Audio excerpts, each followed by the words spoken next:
rangkaian perang antara kubu Katolik Roma dan Reformis Protestan meletus pada 1524 hingga 1648. Puncak konflik berdarah tersebut adalah perang 30 tahun di Jerman antara 1618 hingga 1648 yang menewaskan sekitar 7,5 juta jiwa. Reformasi Martin Luther King.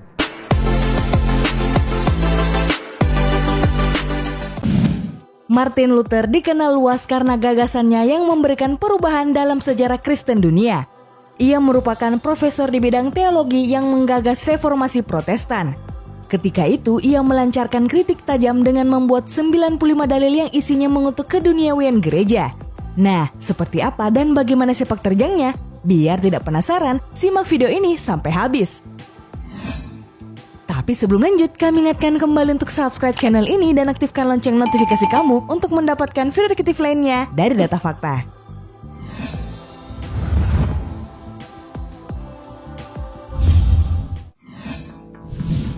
Kehidupan awal. Martin Luther lahir pada 10 November 1483 di Eisleben, Mansfield County, wilayah Kekaisaran Romawi Suci. Putra dari pasangan Hans Luther dan Margaret Lindemann yang merupakan petani dan juga menuai kesuksesan dalam bidang pertambangan. Hans yang ambisius ingin Luther menjadi pengacara, karena itu di usia 7 tahun, ayahnya mengirim Luther ke sekolah bahasa Latin di Mansfield, kemudian ke Magdeburg pada tahun 1497. Setahun kemudian, dia kembali ke Eisleben dan mempelajari tata bahasa, retorika, dan logika. Sebuah pelajaran yang disebutnya pembersihan dan neraka. Pada 1501, saat ia berusia 17 tahun, Luther masuk Universitas Erfurt dan memperoleh gelar Master of Art di bidang tata bahasa, logika, retorika, dan metafisika.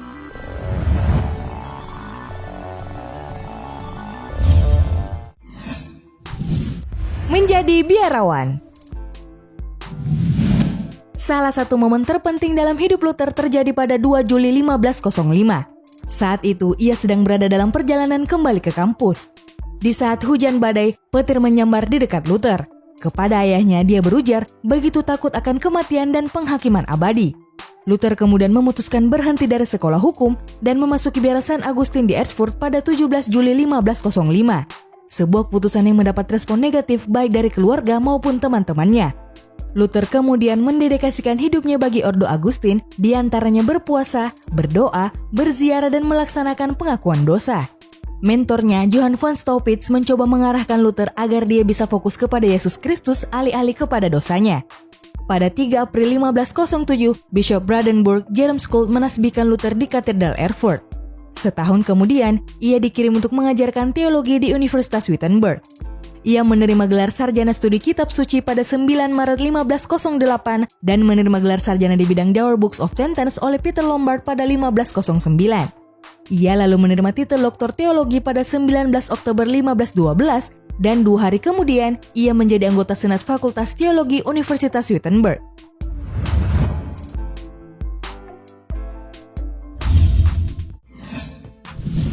Kritik Gereja Katolik.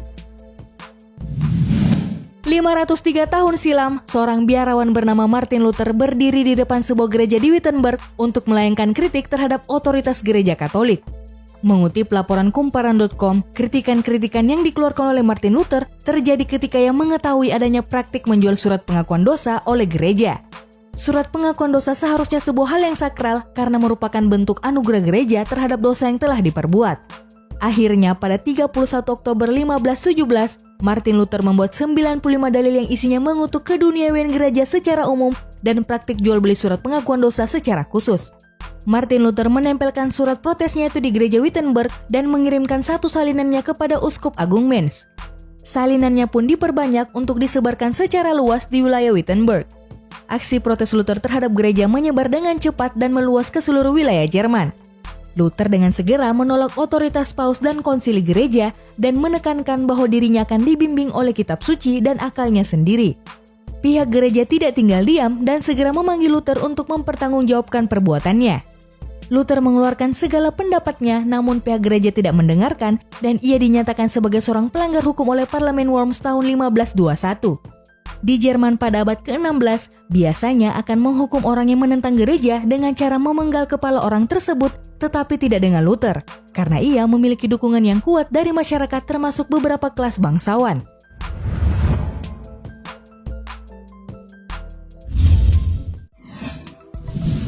Gerakan Reformasi Kristen Protestan. Aksi kritik Luther terhadap otoritas gereja rupanya tercatat dalam sejarah sebagai awal dari reformasi di daratan Eropa dan seluruh dunia yang melahirkan Protestantisme. Seperti yang dilansir dari laman tirto.id, gerakan reformasi Luther menuntut menerjemahkan Alkitab dari bahasa Latin ke bahasa Jerman. Hal itu ternyata berdampak besar karena orang tidak perlu bergantung pada seorang imam untuk membaca dan menafsirkan Alkitab. Walhasil, legitimasi pada Padre Katolik pun terus terancam tergerus. Selain itu, Luther mengampanyekan pendidikan universal untuk anak perempuan dan anak laki-laki di zaman ketika pendidikan hanya bisa diakses oleh orang kaya. Ia juga banyak menulis nyanyian rohani, traktat, berkhotbah tentang pandangan reformasi dan melakukan serangkaian perjanjian. Namun, gerakan reformasi yang melahirkan pecahnya Kristen Protestan ternyata harus dibayar mahal. Serangkaian perang antara kubu Katolik Roma dan reformis Protestan meletus pada 1524 hingga 1648. Puncak konflik berdarah tersebut adalah perang 30 tahun di Jerman antara 1618 hingga 1648 yang menewaskan sekitar 7,5 juta jiwa. Konflik kedua kubu berakhir dengan perjanjian damai Westphalen. 3 aliran Kristen akhirnya diakui, Katolik Roma, Lutheran, dan Calvinis. Warisan intelektual dan politik Luther mengilhami para tokoh pembaruan Protestan di zamannya seperti Calvin, Zwingli, Knox, dan Cranmer. Pemikiran pada pembaru ini pun pada gilirannya melahirkan berbagai jenis denominasi Protestan, misalnya Gereja Lutheran, Reformed, Anglikan, Anabaptis, dan masih banyak lainnya yang terus berkembang sampai sekarang.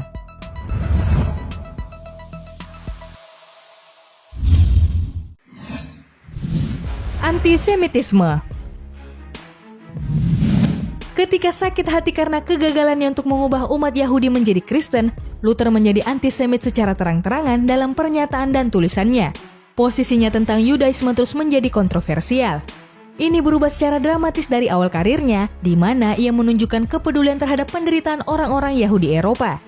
Diketahui, Luther pernah berargumen bahwa kaum Yahudi bukan lagi bangsa pilihan, melainkan bangsa iblis dan menyebut mereka dengan bahasa kasar. Luther merupakan penulis yang paling banyak dibaca karyanya dari generasinya. Retorikanya yang anti-Yahudi memberikan kontribusi yang signifikan pada perkembangan antisemitisme di Jerman. Karya-karya tulis Luther yang anti-Yahudi sempat dilarang untuk diperjualbelikan akibat adanya pendeta Lutheran di Hovelden dalam khotbahnya yang menyatakan dan mendesak jemaatnya untuk membunuh orang-orang Yahudi. Pengaruh Luther tetap bertahan setelah wafatnya. Sepanjang tahun 1580-an, terjadi kerusuhan-kerusuhan yang menyebabkan pengusiran orang-orang Yahudi di beberapa negara Lutheran Jerman.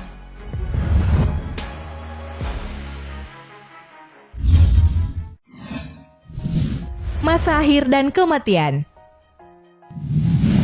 Antara tahun 1533 hingga 1546, Luther mengabdi sebagai tenaga pengajar teologi di Universitas Wittenberg. Saat itu, kesehatannya mulai menurun. Ia menderita berbagai macam penyakit seperti Meniere, vertigo, masalah pencernaan, dan katarak di salah satu matanya. Sakit dan masalah emosional mempengaruhi tulisannya.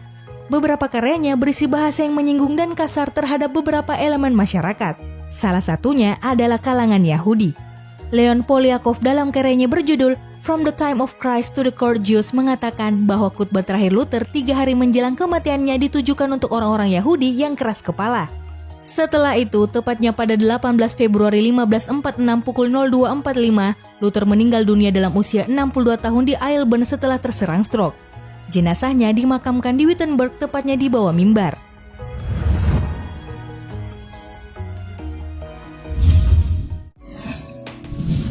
Berabad-abad setelah reformasi. Setiap tanggal 31 Oktober, berbagai aliran gereja Protestan khususnya Lutheran memperingati reformasi. Pew Research Center menyambut 500 tahun reformasi dengan menggelar jejak pendapat yang melibatkan penganut Protestan dan Katolik. Salah satu yang dinyatakan adalah 2 dari 5 ide revolusioner Martin Luther ketika berjuang melawan otoritas Katolik. Hasilnya, perbedaan teologis yang pernah memecahkan kekristenan di Barat pada abad ke-16 itu kini dipahami dengan cara yang sangat berbeda.